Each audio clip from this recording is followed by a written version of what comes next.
Jambo kanisa. Ila sunat Yesu. Bye. Mimi pia nina furaha kuwa hapa pamoja na nyinyi. Nimetoka kanisani hapa Berea na mimi ni jirani hapa. Nadhani nikirusha mawe inaweza gonga mabati ya kanisa. Na kanisa pia ikihubiri mimi naweza nikasikia. Lakini sio tabia yangu kurusha mawe.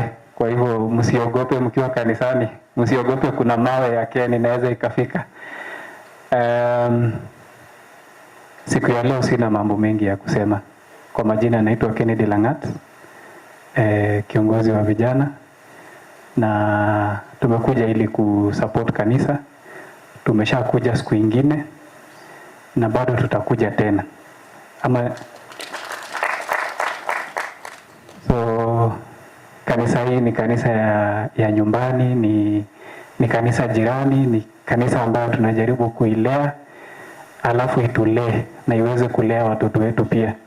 Kwa sababu wakati huu ni wakati mgumu sana. Sisi kama vijana tunahitaji kanisa sana, na kanisa pia inahitaji vijana kwa sababu wazee hawatakuwa kila siku.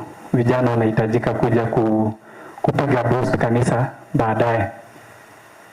So nimesema kwamba sina maneno mengi kwa sababu leo tumekuja kujenga kanisa, na hatujakuja kujenga kanisa kwa sababu tunawania kiti yoyote ama kwa sababu tunataka nini.